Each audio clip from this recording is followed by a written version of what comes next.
ಮಾತಾಡಲಿ. ಈಗ ಸದ್ಯ ಮಾತಾಡೋದಂದ್ರೆ ಇವತ್ತಿನ ಏನು ಮಹಾಪೌರ ಇಲೆಕ್ಷನ್ ಆಯಿತು, ಅದರಲ್ಲಿ ನಮ್ಮವ್ರು ಇರಲಿ ವಿರೋಧವಾಗಿರಲಿ ಎಲ್ಲರೂ ನನಗೆ ಸಪೋರ್ಟ್ ಮಾಡಿದ್ದಾರೆ. ಅದಕ್ಕೆ ಎಲ್ಲ ಸದಸ್ಯರನ್ನ ಮೊದಲನೇ ಎಲ್ಲರಿಗೆ ಅಭಿನಂದನೆ ಸಲ್ಲಿಸ್ತೀನಿ. ಮತ್ತು ಎಲ್ಲರ ಜೊತೆಲೇ ಕೆಲಸ ಮಾಡೋದು, ಬೆಳಗಾವಿ ಸಲುವಾಗಿ ಕೆಲಸ ಮಾಡೋದು, ಬೆಳಗಾವಿ ಪರವಾಗಿ ಕೆಲಸ ಮಾಡೋದು, ಮತ್ತು ಎಲ್ಲರ ಸದಸ್ಯರ ಕೇಳಿ ಅವ್ರದ್ದು ಏನು ಸಮಸ್ಯೆ ಇರ್ತಾವೆ ಅದ್ರ ಬಗ್ಗೆ ಹರಿಸೋದು ಪ್ರಯತ್ನ ಮೊದಲನೇ ಮಾಡೋಣ. ಎರಡನೇ ಮಾತು, ಈಗೆಲ್ಲರೂ ಶಾಸಕರು ಅಭಯ್ ಪಾಟೀಲ್ ಅವರು, ನಮ್ಮ ಜಗದೀಶ್ ಶೆಟ್ಟರ್ ಸಾಹೇಬರು ಮತ್ತು ಸಾಹೇಬಣ್ಣ ತಳವಾರ್ ಅವರು ನನ್ನ ಸಲುವಾಗಿ ಇಲ್ಲಿ ಬಂದು ನಮ್ಮ ಪರವಾಗಿ ವೋಟ್ ಮಾಡಿದರು ಮತ್ತು ನಮಗೆಲ್ಲ ಟೈಮ್ ಕೊಟ್ಟರು. ಅದಕ್ಕಾಗಿ ಅವ್ರದ್ದು ಮೊದಲನ್ನ ಆಭಾರ ಸಲ್ಲಿಸ್ತೇನೆ. ಮತ್ತೊಂದು ಗೋಷ್ಠಿ ಮಾಡೋಣ ಇವತ್ತು. ಸದ್ಯ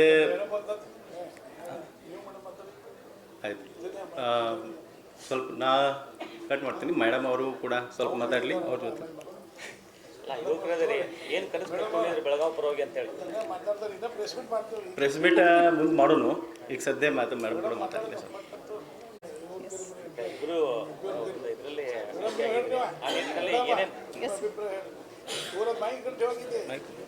ಏನೇನು ಎಲ್ಲರಿಗೂ ಧನ್ಯವಾದ. ಎಲ್ಲ ವಾರ್ಡಿನ ಸದಸ್ಯರು, ಕೌನ್ಸಿಲರ್ಸ್ ಮತ್ತು ಇಲ್ಲಿ ನಮಗಾಗಿ ಬಂದಂತಹ MLA sir Abhay Patil sir, MLC Sawanna ತಲ್ವಾರ್ ಸರ್ ಮತ್ತು MP ಆದ ನಮ್ಮ ಜಗದೀಶ್ ಶೆಟ್ಟರ್ ಸರ್, ಎಲ್ಲರಿಗೂ ನಮ್ಮ ಧನ್ಯವಾದಗಳು.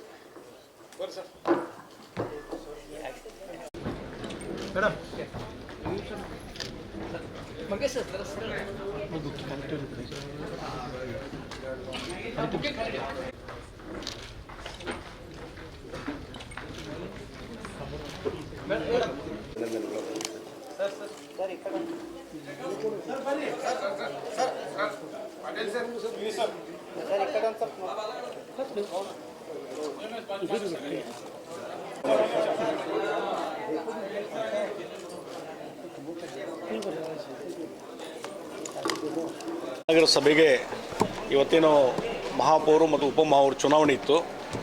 ಭಾರತೀಯ ಜನತಾ ಪಾರ್ಟಿಯ ನಿಷ್ಠಾವಂತ ಕಾರ್ಯಕರ್ತರಾದಂಥ ಮಾನ್ಯ ಮಂಗೇಶ್ ಪವಾರ್ ಅವರು ಮಹಾಪೌರರಾಗಿ ಮತ್ತು ಶ್ರೀಮತಿ ವಾಣಿ ವಿಲಾಸ್ ಜೋಶಿ ಅವರು ಉಪಮಹಾಪೌರರಾಗಿ ಅತಿ ಹೆಚ್ಚು ಮತಗಳಿಂದ ಗೆದ್ದಿದ್ದು ನಮಗೆಲ್ಲರ ಸಂತೋಷದಿದೆ. ಅವರಿಗೆ ಅಭಿನಂದನೆ ಸಲ್ಲಿಸ್ತಿದ್ದೇನೆ.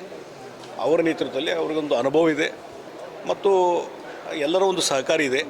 ಆ ಹಿನ್ನೆಲೆಯಲ್ಲಿ ಅವರು ಇನ್ನೂ ಹೆಚ್ಚಿನ ಮುತುವರ್ಜಿ ವಹಿಸಿ ಬೆಳಗಾವಿ ಮಹಾನಗರದ ಅಭಿವೃದ್ಧಿ ದೃಷ್ಟಿಯಿಂದ ಇನ್ನೂ ಹೆಚ್ಚಿನ ಕೆಲಸ ಕಾರ್ಯಗಳನ್ನು ಮಾಡಲಿ ಅಂಥೇಳಿ ಅವರಿಗೆ ಶುಭ ಕೋರ್ತಾ ಇದ್ದೇನೆ.